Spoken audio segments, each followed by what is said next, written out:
¿Qué tal? No sé si decirte Darío, doctor, no sé cómo llamarte. La verdad que lo primero que te agradezco es demasiado halago. No lo merezco. Los No, conozco a no, todos, usted sabe que yo los conozco a todos. no. Y Mi, lo digo porque mi admiración es por vos y por la carrera que hiciste y por todo lo que significa vos, tu apellido. La verdad que es un honor hablar con vos. Mariano, la misma pregunta que hacía, ¿cómo aparece Carlos Zanini en esta causa?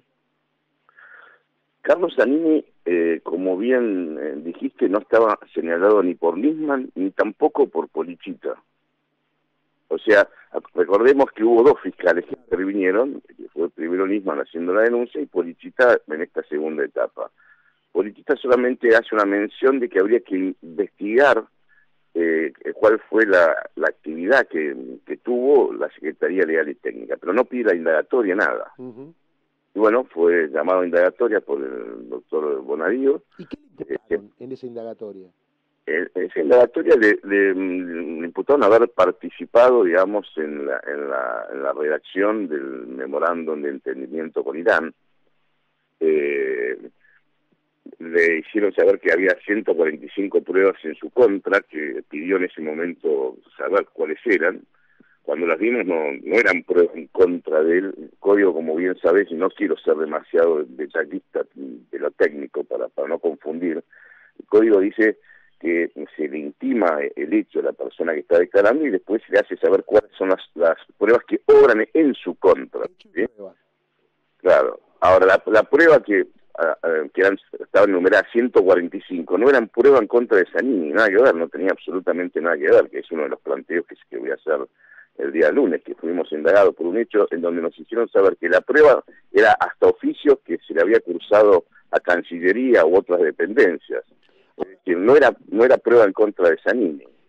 Igualmente, para no esquivar absolutamente nada, Zanini intervino digamos, en lo que tiene que hacer la Secretaría Legal y Técnica, en todos los casos, claro. Sí, y es más, y envió el proyecto al Congreso de la Nación. Lo que no tiene el trabajo de él, no tiene validez tampoco, porque es una cuestión obvio, de acompañamiento, ¿no? Obvio, es un tema que está dentro de las obligaciones que tiene la Secretaría Legal y Técnica. Ahora, en lo que es el acuerdo en sí vía diplomática, en eso no participó, pero no participó en un hecho que no es ilícito, quiero dejarlo claro, no es que estoy corriéndolo del eje de responsabilidades en cuanto a lo político de nada, o sea, desde el punto de vista, el memorándum de entendimiento hay que ver si es o no delito y si fuese algo que hay que dar alguna explicación, lo que jamás podría hacer es traición a la patria, eso hay que dejarlo bien en claro. Es decir, si el juez quisiera investigar algo, o la justicia, y pedir una explicación, porque la verdad que yo pienso que los funcionarios públicos deben saber que son funcionarios públicos y al otro día cuando salen le pueden pedir una explicación. Es el viejo juicio de residencia de los españoles, ¿no es cierto? Cuando te va, bueno, y tiene que saber el funcionario que pueden ser pasibles del pedido de algunas explicaciones.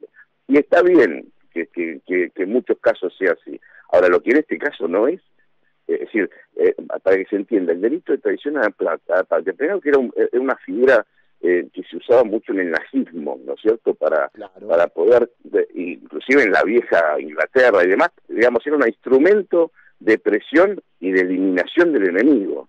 O sea, fue muy cuestionado, inclusive nuestros constituyentes en el 53, cuando incorporaron la figura a la Constitución, usan una palabra que es únicamente cuando estás en guerra que se puede usar, ¿sí? O sea que que la traición a la patria, tanto en la Constitución como después lo toma el Código Penal, en el artículo 214, siempre supone una situación de guerra, ¿sí? Y la situación de guerra incluye tres acontecimientos: o tomar armas contra tu propio país, eso sería, o es considerado traición a la patria, o colaborar o ayudar al enemigo, o dar socorro, dice, al enemigo, o ayudar al enemigo, ¿sí? Es decir, que para imputar este delito lo que hay que suponer es varias cosas. Primero, que estamos en guerra con Irán. Claro. Es lo primero que tendríamos que saber los argentinos, que hay un juez consideró que estamos en guerra con Irán. Y en segundo lugar, y esto quiere bien claro, porque, yo no quiero decir sacar importancia a la gravedad que tiene el atentado que hubo en la AMIA y en la Embajada de Israel. Quiero que quede bien claro, fue de lo peor que le pasó al mundo, al país, todo. Ahora, el juez que hace, considera esos dos actos como actos de guerra, dirán, ¿sí? O sea, acá hay toda una cuestión de derecho internacional. Exacto. Estos atentados supuestamente cometidos por un grupo terrorista, ¿sí? Bueno, ¿son actos de guerra o no son actos de guerra? Insisto, no con esto que estoy explicando no le quiero sacar gravedad al tema, es gravísimo, lo peor, la familia, lo que pasó, la invasión a la Argentina, con lo que es esto, el sufrimiento que generó. Ahora, de ahí a considerarlo acto de guerra de una potencia extranjera, es gravísimo, digamos. Y por otro lado hay otro tema que es complicado de entender, que en cualquier guerra hay una respuesta ofensiva, ¿sí? Y acá no lo hubo, o sea, es decir, para que haya guerra se necesitan por lo menos dos, sí, no uno. Está claro. ¿Sí? Ahora, Mariano, una pregunta. Sí. Teniendo en cuenta todo lo que me estás diciendo, ¿vos seguramente imaginaste que lo podían procesar a tu defendido, el doctor Zanini, pero que tenga que ir detenido, esto supongo que nunca te pasó por la cabeza? La verdad, yo creía que no. Él me decía, varias veces me dijo, mirá, estate preparado, dice, pero no puede ser. Y él estuvo preso 4 años, acuérdense que en el año 76. En la época de la dictadura, y pasó un encierro complicado, ¿no es cierto? Sobre todo porque... Ahora, qué triste que alguien que haya estado preso por la dictadura y que ha luchado por la democracia caiga preso por un tema tan duro como sería traición a la patria, que comparto con usted su opinión, y que sea parte de un escarnio público habiendo sufrido lo que sufrió, ¿no? Eso es lo que me acabas de dar la tecla. No es tanto el encierro, sino que él pensó un país desde chico. Es decir, que quizás es parecido a lo que puede pensar otros ciudadanos, y que le estén diciendo que es un traidor a su patria, eso es lo que más lo afecta en lo personal. Doctor, ¿cómo le va? Soy Romina Calderaro. Sí, ¿cómo le va, Romina? El gusto es mío. Su fama lo precede. Si Darío dice lo que dice de usted, no tengo más que creerlo. Le quería preguntar si esto es lo más surrealista que vivió del 83 para acá en relación con un cliente suyo. Qué buena pregunta. En términos de calificación y de antijuricidad, no tengo ninguna duda. Eso. No tengo ninguna duda. Ahora, a ver, ¿por qué? Doctor, usted hace tiempo que tiene causas ahí. Bonadío, sí. Todos dicen que tiene en vez de un juzgado una embajada, donde no rige la ley argentina. Usted lo sabe. Sí. Varios camaristas y colegas me han dicho a mí que es un cuadro político. ¿Sí? Sí. Digo, ¿cómo la sociedad puede tener un juez como Bonadío con estas características? A ver, ahí permitime, Darío, que te haga una pequeña reflexión, porque yo soy abogado, ¿sí? Yo me formé en tribunales y después dediqué mi actividad profesional a ser abogado y ser abogado penalista, ¿sí? Sí. Y siempre traté de ver el medio vaso lleno, ¿no es cierto? Yo tengo una cámara, tengo una casación, tengo una corte. Además, en algún momento trabajé como empleado en la época que era la justicia del proceso, y vi inclusive en esa justicia cosas interesantes. Por ejemplo, acuérdense lo que pasó con el padre de Timerman, ¿no es cierto? Sí. que era también estuvo preso, y la Corte sacó un fallo ejemplar. Esa Corte, una Corte, digamos, inconstitucional, de un gobierno, es decir, yo me aferro mucho a que tiene que funcionar la República y los distintos estamentos y las distintas, digamos, instancias judiciales. Yo me aferro a eso porque es mi actividad. O sea, a ver, hoy Bonadío, que acaba de pronunciar un fallo absolutamente antijurídico, arbitrario, sin fundamento, pero es juez de la nación, y yo no puedo, contra eso no está a mi alcance hacer ningún tipo de cuestionamiento en el sentido, digamos, del marco esencialmente de mi defensa, ¿sí?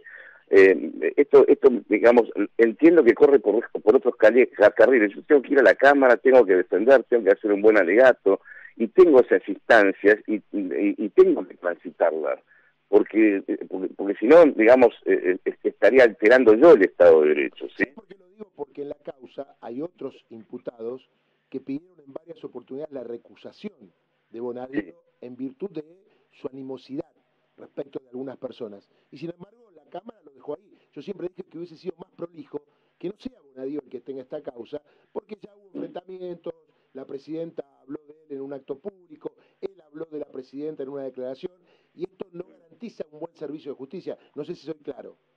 Es clarísimo, pero a ver, Giannini es la única causa que tiene, es la primera vez que lo llamaban indagatoria, ¿sí? En relación a Bonadío no había una circunstancia que le permitiera haberlo recusado, claro. Digamos, tenemos que tener en claro también que recusar porque toman una medida un juez que no te satisface de la magnitud de esta, tampoco me habilita a mí recusarlo. Yo la tengo que pelear, porque yo la tengo que pelear y tengo que confiar en, porque de hecho pasa esto, no es que no puede pasar, no es que tiene asegurado un no en la Cámara o en la Casación o en la Corte. O sea, que la Cámara puede dar vuelta a esto en tu apelación. A ver, tengo plena confianza, es decir, insisto, si hay que dar explicaciones sobre algún tema que no llega a cubrir las expectativas, primero que hay que hacerlo cumpliendo los tratados internacionales que dice que tiene que ser en libertad, ¿sí? Porque no nos olvidemos eso, si no, dejemos los tratados, denunciemos los tratados y ahora que vaya todo el mundo que está imputado preso y después tenemos que cambiar la Constitución. Esta Constitución lo que dice es que hay que privilegiar el principio de inocencia. Con lo cual, ¿por qué confío? Por eso, porque no es normal que en este caso tengan personas detenidas. No es normal, ¿sí? O sea, es antijurídico. Pero en el segundo caso, el delito atribuido es absolutamente más que forzado. No sé cuál es la palabra que podría calificar bien la actuación, digamos, en este pronunciamiento. Claro. Es inaceptable, es inaceptable, o sea, técnicamente, jurídicamente, sean juristas de derecha, de izquierda, de centro, lo que sea, acá no hay traición a la patria. Y si no nos ponemos de acuerdo en que y lo queremos forzar por conveniencia, realmente como sociedad estaríamos muy mal. Doctor. O sea, esto no es traición a la patria, o sea, la calificación. ¿Y por qué escogieron la traición a la patria? Solamente para mantener el encierro, claro, para justificar el encierro. Tiene una pena de 10 años a 25 años de prisión. Mire, eso no lo había pensado, es por el monto de la pena. Claro. Nada más, o sea que forzar. Es más, el propio juez dice, califica como traición a la patria, pero también dice, pero puede ser encubrimiento agravado. Voy a ser muy breve con el encubrimiento. El encubrimiento, le dije que la traición a la patria tiene de 10 a 25 años la escala penal. Todos los hechos que la sociedad no quiere que pasen, primero los tipifica, los enuncia y después le pone una sanción. Es la más grave esa traición a la patria, y aparte es infame. Ya, pero termino con esto. Sí. El otro delito que dice que también puede ser, tiene 6 meses hasta 3 años. Claro. Estamos hablando que la dualidad entre los delitos que pueden ser es uno de 10 a 25 y el otro de 6 meses a 3 años, que por ser funcionario se podría agravar, pero absolutamente escarcelable. Eso por un lado. O mejor dicho, sí. En términos de una sociedad normal, para mí no es bueno que un juez firme un fallo diciendo puede ser esto o puede ser esto otro. No, es espantoso. Claro. Y es más, el delito porque también hay cosas que fueron inteligentemente hechas. En el delito de traición a la patria tiene una frase que es maravillosa. Dice, mientras no sea otro delito del Código Penal. Claro. Lo que está diciendo es, guarda que esto es muy grave, está diciendo el propio legislador. Y si hubiera otro, que es que podría ser encubrimiento agravado, que digamos, no estaríamos hablando de ninguno de los que está detenido, ni ningún desafuero con el otro delito, que si quiere que lo investiguen. Pero lo que no se puede hacer es detenerlo, y además detenerlo porque ¿cuál es el motivo? porque puede obstaculizar la investigación. Ahora, está todo investigado ya por lo que uno leyó, ¿no? Por supuesto. O sea, a ver, ¿qué, ¿Qué algo nuevo puede pasar? No, pero aparte es contradictoria con su propia resolución. Si él considera que tuvo elementos para procesar, ¿sí? Y el próximo paso es el juicio oral, porque claro. esto, a ver, quiere decir que ya incorporó toda la prueba. Está claro.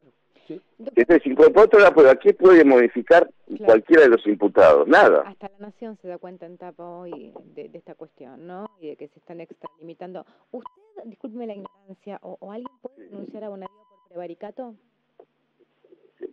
En realidad, porque así como yo quiero que no me juzguen a nadie en el país por algo que no corresponde, tampoco quiero que le pase a otro.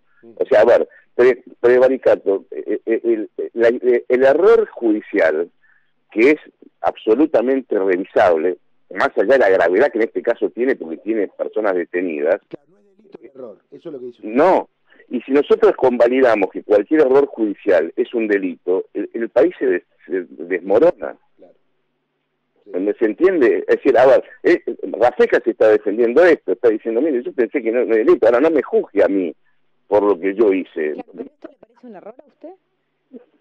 A ver, mientras no tenga otra razón, otra prueba, porque usted, claro. Capaz que usted periodísticamente lo puede decir, o políticamente... Pero políticamente hay que probar que hubo intención y que no fue un error. Porque si no, es el caníbal que se come el caníbal. Yo estaría haciendo lo mismo que hacen con lo que yo no me gusta que me hagan.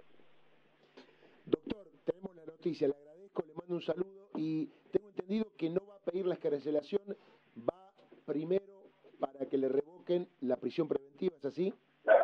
El Darío lo mandó a detener a él, en el caso de él, a Río Gallegos, ¿sí? Claro. Y lo trajo para acá. Para que no el tiempo, ¿no?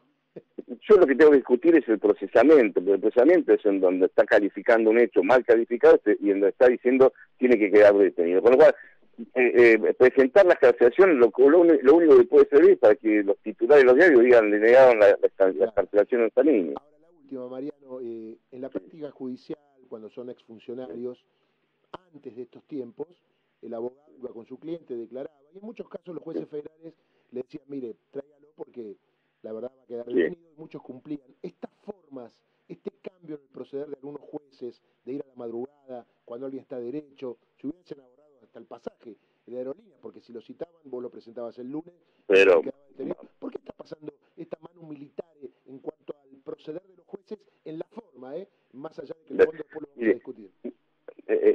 Darío, quiero ser, es muy breve. El día anterior a la detención, lo estaba siguiendo un auto, ¿sí? Lo seguía por Río Gallegos, un auto color bordó con una patente identificada. Me llama por teléfono Zanini y me dice, mirá, me está siguiendo un auto por acá por Río Gallegos. ¿Qué hago? Digo, mirá, andá a la comisaría. Claro. Andá a la comisaría, presentate, decir, aparte es de allá, de Río Gallegos, no vas a tener ningún problema.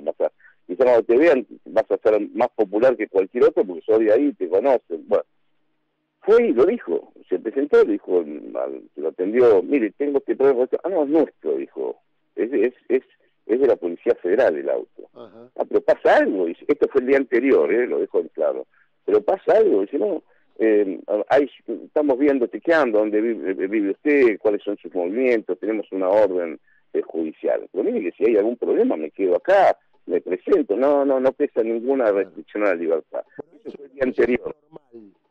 ¿Eh? ¿Es normal eso que pase? No, bueno, a ver, esto no es una detención en un caso de fragancia. Claro. Por ejemplo, que alguien está cometiendo un delito y ahí en ese momento se lo tiene. Acá lo indagaron y tomó una de las 3 decisiones que hay con prisión preventiva. Como acabas de describir, si lo hubiesen pedido a Zanini que se presentara, porque tiene que ir preso, no se hubiese ido a ningún lado, se hubiese ido al juzgado. A mí no me están gustando las formas, más allá del fondo que se puede discutir. Así que bueno, Mariano, te mando un abrazo y muchas gracias. No, a ustedes, buenos días.